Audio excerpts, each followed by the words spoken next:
Hello दोस्तों, इस video में हम डिस्कस करेंगे एसएससी डिस्क्रिप्टिव एग्जाम के लिए जो नेक्स्ट ऐसे का टॉपिक है वह है आपका electrical vehicles the future of transport.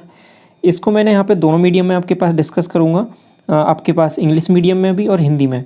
तो दोनों एस्पिरेंट को कोई प्रॉब्लम नहीं होगा वेदर आप इंग्लिश में लिख रहे हो या फिर हिंदी में लिख रहे हो। ये ऐसे का टॉपिक थोड़ा सा इसमें मैंने ज़्यादा कंटेंट लिया है क्योंकि ये जो इम्पोर्टेंट टॉपिक है और साथ में इसमें दो चीज़ें हम डिस्कस करेंगे। आपके पास टॉपिक ऐसे भी आ सकता है कि फ्यूचर ऑफ ट्रांसपोर्ट से रिगार्डिंग, या फिर आपसे इलेक्ट्रिकल व्हीकल इसके एडवांटेज और डिसएडवांटेज भी पूछ सकता है। ठीक है, तो वो सभी चीज़ें यहाँ पे एक एक करके यहाँ पे डिस्कस करेंगे। तो इसलिए थोड़ा सा बड़ा हो गया है ये ऐसे का टॉपिक, लेकिन इम्पोर्टेंट है। साथ में यहाँ से यदि इलेक्ट्रिकल व्हीकल से रिलेटेड कोई भी टॉपिक आ जाता है आपका, तो इससे आपका पूरा कवर हो जाएगा। इसके एडिशनल आपको कुछ पढ़ने की ज़रूरत नहीं है इलेक्ट्रिकल व्हीकल्स में। तो मैंने यहाँ पे सभी पॉइंट यहाँ पे डिस्कस कर लिए हैं। आपका पास फ्यूचर में क्या एस्पेक्ट हो सकते हैं, सरकार की क्या स्कीम है, सरकार ने अभी तक क्या इसके लिए कदम उठाए, साथ में आपके पास क्या एडवांटेज क्या डिसएडवांटेज, एनवायरनमेंट पे क्या इफेक्ट पड़ेगा। तो वो इलेक्ट्रिकल व्हीकल से सभी चीज़ें हैं वो यहाँ पे कवर हो जाएंगी आपकी। तो समझते हैं पहले। तो सबसे पहले मैं स्टार्ट करता हूँ। तो यहाँ पर लिखा हुआ है कि ये इंट्रोडक्शन है थोड़ा सा यहाँ पे पहले पैराग्राफ में, कि किसी भी देश का परिवहन तंत्र शरीर की धमनियों के समान है, जिसके अभाव में किसी भी देश की विकास की यात्रा पूरी नहीं हो सकती। बढ़ते हुए परिवहन संसाधन एक और विकास को सुगम बनाते हैं तो दूसरी ओर सड़क पर बढ़ते वाहन विश्व में पर्यावरण प्रदूषण, जीवाश्म ईंधन और पर आत्मनिर्भरता जैसी कई समस्याओं को जन्म दे रहे हैं। देखो, बहुत अच्छी शुरुआत है कि सबसे पहले हमने यहाँ पे इंट्रोडक्शन दिया कि आपके पास जो ये परिवहन है, परिवहन किस तरीके से इम्पोर्टेंट रोल प्ले करते हैं किसी देश के विकास में, डेवलपमेंट में। तो इससे लिंक करते हुए हम यहाँ पे स्विच होंगे इलेक्ट्रिकल व्हीकल्स पे। तो इसके बाद में आगे देखिए, बढ़ता हुआ पर्यावरण प्रदूषण और जीवाश्म ईंधन के बढ़ते हुए दाम काफ़ी चिंता का विषय है। ऐसे में इलेक्ट्रिकल वाहनों का हरित ऊर्जा के बेहतर विकल्पों के रूप में देखा जा सकता है। तो इस तरीके से यहाँ पे इलेक्ट्रिकल व्हीकल आपके पास पिक्चर में आते हैं। तो यही सब चीज़ यहाँ पे आपके पास इंग्लिश में भी लिखी हुई है, आप इंग्लिश में भी रीड कर सकते हो। पीडीएफ में आपको ये टेलीग्राम चैनल पर डाल दूँगा, वहाँ से आप रीड कर लें। ठीक है, तो जैसा कि यहाँ पे लिखा है, with increasing environmental pollution and rising cost of the fossil fuel is a matter of green concern, electrical vehicle are being seen as a better alternative to green energy. ठीक है, तो वही सब चीज़ यहाँ पे लिखी हुई है। आगे मैं डिस्कस करता हूँ इसके बाद में।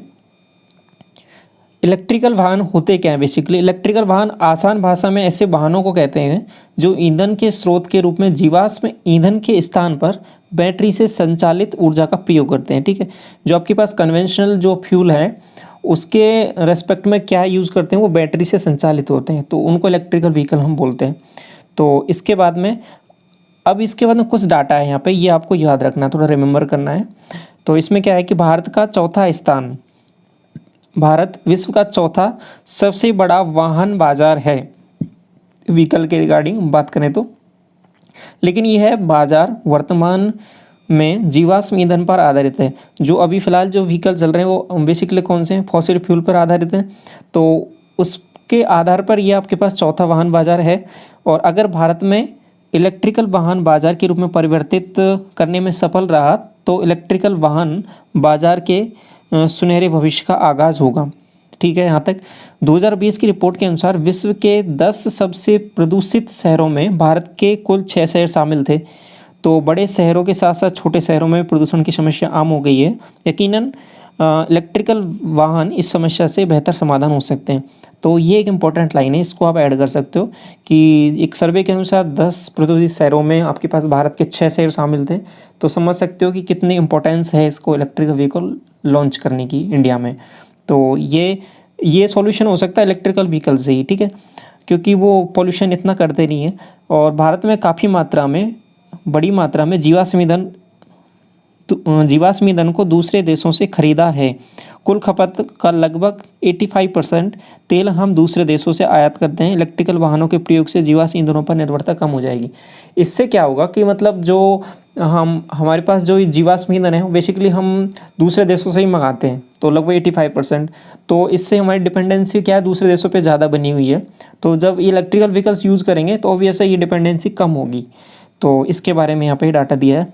आगे देखिए, तो सरकार ने इसके बारे में क्या अपना योगदान दिया है, तो उसके बारे में देखिए थोड़ा सा। भारत सरकार ने फेम 2, ये एक स्कीम है, फेम 2 योजना। फेम की फुल फॉर्म ये है आपके पास, faster adoption of and manufacturing of hybrid and electrical vehicle. तो आपको डायरेक्ट भी याद रखना, फेम 2 लिख देना आप, ठीक है। योजना में 2030 तक सार्वजनिक परिवहन क्षेत्र में इलेक्ट्रिकल व्हीकल की साझेदारी को 30% तक करने का लक्ष्य है। तो 2030 तक, ऐसे याद रख लो, 2030 तक 30% आपके पास इलेक्ट्रिकल व्हीकल की साझेदारी करनी है फेम 2 स्कीम के अंतर्गत, ठीक है। पिछले कुछ वर्षों में इलेक्ट्रिकल वाहनों पर जीएसटी की दर को भी कम किया है। तो इससे क्या है कि ओवरऑल गवर्नमेंट है वो सपोर्ट कर रही है इलेक्ट्रिकल व्हीकल को। तो सरकारें इलेक्ट्रिक वाहन की खरीद पर सब्सिडी और रोड टैक्स पर भी छूट प्रदान कर रही है, आपके पास डिस्काउंट दे रही है। तो इससे ओवरऑल सरकार इसको प्रमोट कर रही है कि इलेक्ट्रिकल व्हीकल आप ज़्यादा से ज़्यादा यूज़ करो। तो ये सरकार का कंट्रीब्यूशन है इसके रिगार्डिंग। आगे देखिए इसमें, अब इसके बाद में देखते हैं कि क्या इसके लाभ हैं, क्या ज़रूरत पड़ती है इसके इलेक्ट्रिकल व्हीकल्स की। तो इलेक्ट्रिकल वाहन बिजली से चलते हैं, पहली बात तो धुआं नहीं छोड़ते हैं, तो ये प्रदूषण को कम करने में बहुत मददगार है। पहली लाइन तो इम्पोर्टेंट यही है। इसके बाद में धुआं भी ग्लोबल वार्मिंग का कारण बनता है। तो ऑब्वियस है, जब ये धुआं नहीं छोड़ेंगे तो ग्लोबल वार्मिंग अपने आप में कम हो जाएगा। तो इस प्रकार इलेक्ट्रिकल वाहन का उपयोग से ग्लोबल वार्मिंग कम होगी।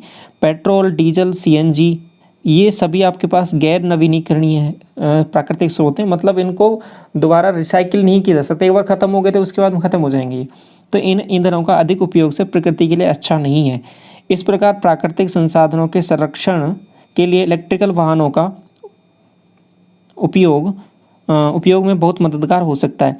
इलेक्ट्रिकल वाहन पर्यावरण के अनुकूल होते हैं, क्योंकि पॉल्यूशन तो करते ही नहीं है, तो इलेक्ट्रिक वाहन पर्यावरण के अनुकूल हो जाएंगे ये। तो इलेक्ट्रिकल वाहन एक तकनीक है और यह क्षेत्र दिन ब दिन बढ़ेगा। तो जिससे क्या है कि रोज़गार आपके पास एम्प्लॉयमेंट होने के बहुत ज़्यादा चांसेस हैं आगे, क्योंकि ये फील्ड एक ग्रोइंग फील्ड है। तो इलेक्ट्रिकल वाहन पेट्रोलियम निर्यात करने वाले देशों पर एक राष्ट्र की निर्भरता को कम करेगा और इससे पेट्रोल, डीजल जैसे ईंधन की आयात कम होगी और इस प्रकार देश की अर्थव्यवस्था बढ़ाने में मदद मिलेगी। ये चीज़ हम पहले भी देख चुके हैं कि इनकी डिपेंडेंसी कम होगी इन फ्यूल्स पर। तो ऑब्वियस है आपके पास ये आपके इलेक्ट्रिकल व्हीकल्स जब ज़्यादा से ज़्यादा यूज़ करेंगे हम। तो इस प्रकार अब इसके कुछ इसकी लिमिटेशंस भी हो सकती हैं, तो वो क्या है वो सभी चीज़ यहाँ पे देखिए।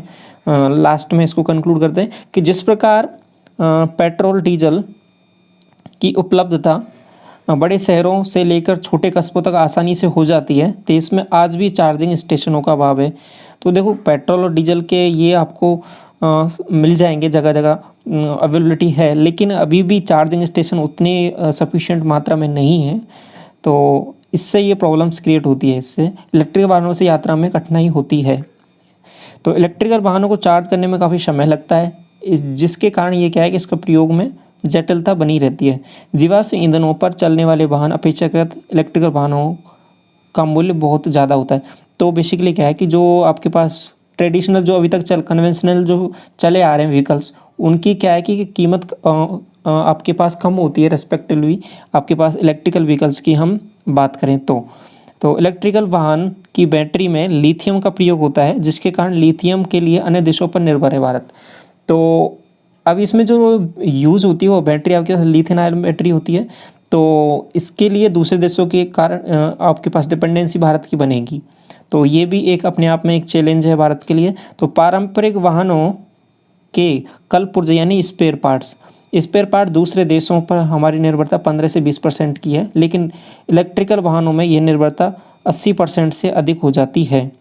तो बेसिकली है क्या कि जो अब तक कन्वेंशनल जो पार्ट हैं आपके पास, डीजल से जो चलने वाले आपके पास इंजन है और आपके पास पेट्रोल से चलने वाली जो गाड़ियां हैं, उनमें जो स्पेयर पार्ट्स यूज़ होते हैं, तो उनमें से 15 से 20% ही हम दूसरे देशों पे मंगाते हैं। बाकी सभी चीज़ें यहाँ पे भारत की होती है।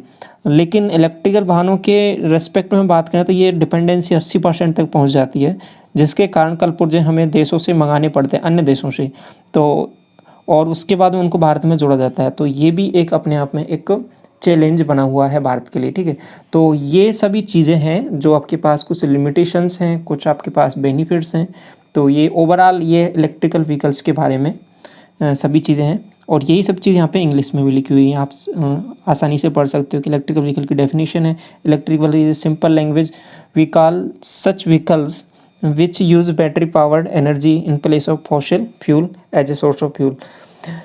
तो ओवरऑल मैंने यहाँ पे आपको ये डिस्कस किया, आपके पास समझ में आया होगा कि कैसा टॉपिक है और क्या चीज़ें इसमें हमको यहाँ पे लिखनी है। ठीक है, इंपॉर्टेंट चीज़ें, कुछ फैक्ट्स भी मैंने आपके साथ यहाँ पे डिस्कस किया है, सरकार का क्या कंट्रीब्यूशन है और क्या इसकी लिमिटेशन है और किस तरीके से फ्यूचर में इसका स्कोप है, वो सभी चीज़ें इंपॉर्टेंट टॉपिक है आपका।